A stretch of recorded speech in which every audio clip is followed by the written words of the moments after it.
பார்வதி பனிக்கால இரவுகளில் கழுத்தளவு ஜலத்தில் நின்று தவம் செய்தாள். அவ்விரவுகளில் காற்று பனிக்கட்டிகளை இறைத்துக் கொண்டிருந்தது. தன் கண் எதிரிலேயே சக்கரவாக பக்ஷிகள் இருளில் கண் தெரியாமல் பிரிந்து தன் எதிரிலேயே ஒன்றை ஒன்று அடைய விரும்பிக் கத்தும் பொழுது அவைகளிடத்தில் அவள் இரக்கங்கொண்டாள். பனியால் குளத்திலிருந்த தாமரைகள் அழிந்தன. தாமரையில்லாத தடாகத்தில் நின்று தவம் செய்யும் பொழுது அவள் அத்தடாகத்தில் தாமரையில்லாத குறையை நீக்கி தாமரையின் அழகை கொடுப்பவள் போல் காணப்பட்டாள். ஏனெனில் நீருக்கு மேலும் நீரில் நிழலாகவும் தென்பட்ட அவள் முகம் தாமரை புஷ்பம் போன்றே இருந்தது. குளிரால் நடுங்கும் அவளது உதடு காற்றில் அசையும் தாமரையின் இதழ் போல் காணப்பட்டது. முகத்தின் நறுமணம், தாமரை இதழ் போன்ற உதடு நிறம் இவைகள் பார்வதியின் முகத்தை தாமரை மலராக நினைக்கச் செய்தன. கழுத்தளவு நீரில் நின்று முகம் மாத்திரமே நீருக்கு மேல் இருந்தது. எனவே பார்வதி குலத்திற்கு பனிகாலத்தில் நேர்ந்த குறையை நீக்கியதாக கவி உத்பிரேக்ஷித்தார். மரத்திலிருந்து தாமே உதிர்ந்த சருகுகளை உண்டு வாழ்கின்ற தபஸ்விகள் தவம் செய்பவர்களின் சிறந்தவர்களாக கருதப்படுகின்றனர். பார்வதி சருகையும் சாப்பிடாமல் தவம் செய்ததால் அம்முனிவர்களைக் காட்டிலும் சிறந்தவளானாள். சருகை விட்டதன் காரணமாக பார்வதிக்கு அபர்ணா என்ற பெயர் வந்தது. பார்வதி தாமரை குருத்து போல் மிருதுவான தனது சரீரத்தை வருத்தி இவ்வாறு கடுந்தவம் செய்து மகரிஷிகளின் தவத்தையும் தாழ்ந்ததாகச் செய்தாள். பார்வதியின் ஆசிரமத்தில் ஒரு பிரம்மச்சாரி புகுந்தார். அவர் பிரம்மச்சரியமே உருவெடுத்துள்ளது போல் காணப்பட்டார். பிரம்மச்சரிய ஆசிரமத்திற்கு அடையாளமான மான் தோலும் பலாச தண்டமும் வைத்திருந்தார். வேத தேஜஸ் அவர் முகத்தில் திகழ்ந்தது. சடையும் தரித்திருந்தார். பார்வதி அதிதிகளை உபசரிப்பதில் விருப்பமுடையவள்.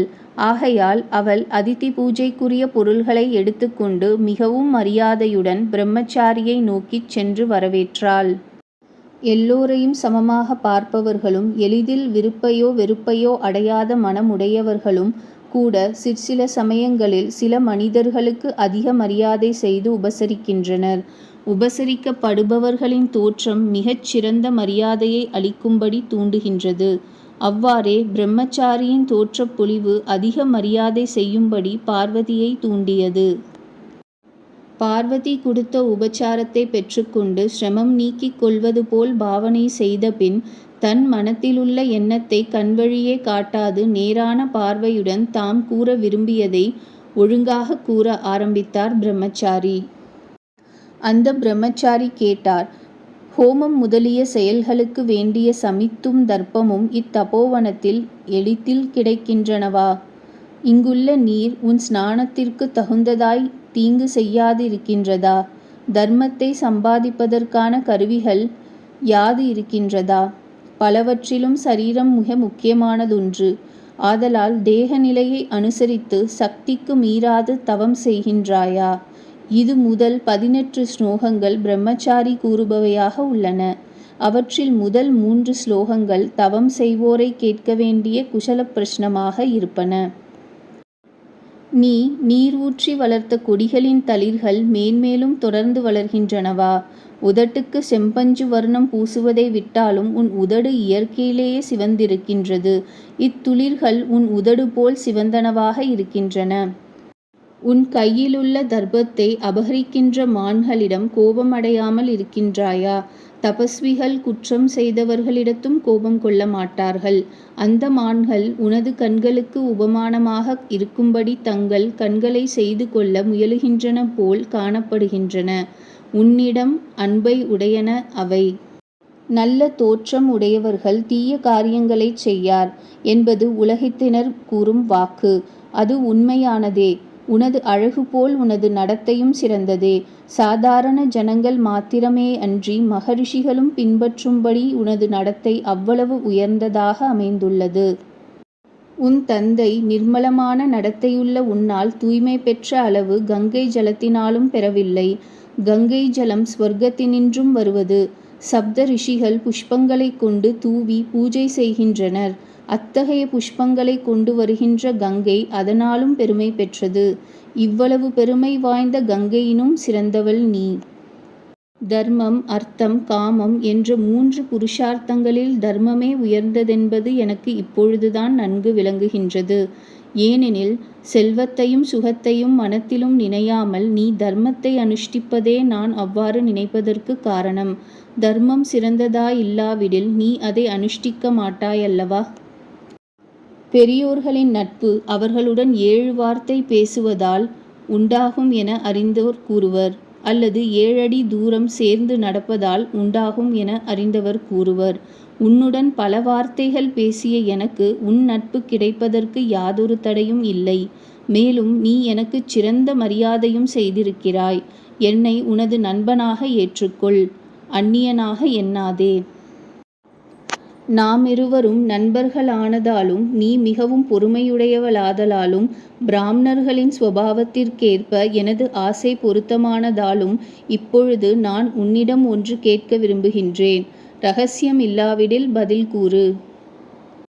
நீ எந்த பலனை விரும்பி தவம் செய்கின்றாய்? நற்குடி பிறப்பும் செல்வம் யவ்வனம் இவைகளை விரும்பி தவம் செய்பவர்கள் உலகில் உண்டு. ஆனால் உனக்கு இவைகள் முன்பே உள்ளன. மானமுடைய சில ஸ்திரீகள் தாங்க முடியாத கஷ்டம் தங்களுக்கு வருமாயின் அப்பொழுது இம்மாதிரியான தவம் முதலியவற்றை செய்வதுண்டு. நன்கு ஆலோசித்தும் கூட அப்படிப்பட்ட கஷ்டம் ஒன்றும் உனக்கு நேர்ந்திருக்கும் என்று எனக்கு தோன்றவில்லை. பார்வதி, சாமுத்திரிகா சாஸ்திரத்தில் கூறியபடி சுபமான லக்ஷணமுடைய உனது வடிவம் ஒரு நாளும் துக்கத்தையோ அவமானத்தையோ அடையாது. பலம் பொருந்தியவர் உனது தந்தை. எனவே உன் தந்தையின் வீட்டில் உறவினராலும் உனக்கு அவமானம் நிகழ்ந்திருக்க இடமில்லை. வேறு எவரேனும் அவமதித்திருப்பரோ எனின் அதுவும் சாத்தியமன்று. பாம்பின் தலையிலுள்ள ரத்னத்தை எடுக்க எவரேனும் கை நீட்டுவார்களா? உனக்கு கெடுதி செய்ய முற்படுவோர் அவர்கள் உன் தந்தையால் கடுமையாக தண்டிக்கப்படுவர் அல்லவா? யௌவன பருவத்தில் ஆபரணங்களை அணிந்து சோபிக்க வேண்டிய காலத்தில் அவைகளை அணியாததன்றி அணிந்திருந்த ஆபரணங்களையும் நீக்கி பின் கிழவர்களுக்குப் பொருந்துகின்ற இம்மரவுரியை ஏனோ தரித்தாய்? இரவாகிய பெண்ணுக்கு நட்சத்திரங்களும் சந்திரனும் ஆபரணங்களாகும். இரவு பெண் அவளது யௌவனத் தொடக்கமான முன்னிரவிலேயே அவ்வாபரணங்களை விட்டுச் செக்கச் சிவந்த மரவுரி போன்ற அருணோதயத்தை அடைவது நன்றாக இருக்குமா? யௌவனத்தில் மரவுரி தரிப்பது சூரியன் அஸ்தமித்துச் சந்திரன் உதிக்க வேண்டிய காலத்தில் அருணன் உதிப்பது போல் அன்றோ உள்ளது? ஸ்வர்க்கத்தை விரும்பித் தவம் செய்யின் உன் தவம் பயனற்றதே. ஸ்வர்க்கத்தில் வசிக்கும் தேவர்களும் விரும்பி வாசம் செய்யும் இடமன்றோ உன் தந்தையின் நாடு? இதைவிட ஸ்வர்க்கம் சிறந்ததா? கணவனை அடைய விரும்பியும் தவம் செய்ய தேவையில்லை. அழகு முதலான குணங்களில் இல்லாத பெண்கள் தவம் செய்யலாமே அன்றி நீ செய்ய வேண்டியதில்லை. ரத்னம் தன்னை அணிபவனை தேடிச் செல்லுமோ? ரத்னத்தையன்றோ மனிதர் தேடித் திரிவர். நீ அவனை தேடுவது நன்றன்று. கணவனை பற்றி நான் பிரஸ்தாபம் செய்த பொழுது தோன்றிய உனது உஷ்ணமான பெருமூச்சு நீ கணவனைத்தான் விரும்புகின்றாய் என தெரிவிக்கின்றது. என் மனமோ அதை நம்ப மறுத்து இவ்வளவு அழகுள்ள பார்வதி தானே வலுவில் ஒரு புருஷனை தேடும்படி நேருமா என சந்தேகிக்கின்றது. நீ போய் கெஞ்சும்படியான மனிதன் கூட இவ்வுலகில் இருக்கின்றானோ? அல்லது நீ விரும்பிய பின் உன்னை மறுக்கின்ற மனிதன்தான் எவன்? அவன் எப்படியிருப்பான்? நீ விரும்பும் மனிதன் கடின சித்தம் உடையவன் என்று நினைக்கின்றேன். ஏனெனில் நீலோத்பலம் அணிந்து அழகுடன் இருக்க வேண்டிய உன் கன்னங்களில் பழுப்பு நிறமுள்ள சடைகள் தொங்குவதைக் கண்டு அவன் இரக்கம் கொள்ளவில்லையே. தவத்தினால் உனது உடல் மெலிந்திருக்கின்றது. வளையல் முதலான ஆபரணம் அணிந்திருந்த இடங்கள் வெயிலினால் தகிக்கப்பட்டுள்ளன. பகலிலுள்ள சந்திரக்கலை போல் ஒளி குன்றி இருக்கின்றாய். உன்னை காண்கின்ற எவனும் உனது நிலைக்காக வருந்துவான். உன்னால் விரும்பப்படுவதாலேயே அம்மனிதன் தான் மிக அழகன் என எண்ணி கர்வம் அடைந்திருக்கின்றான். இவ்வழகு கர்வம் நன்மைக்கு பதிலாக தீமையையே அவனுக்குச் செய்திருக்கின்றது. உன்னிடம் வர ஒட்டாமற் செய்து உன்னை அடைவதினின்றும் அவனை ஏமாற்றிவிட்டது.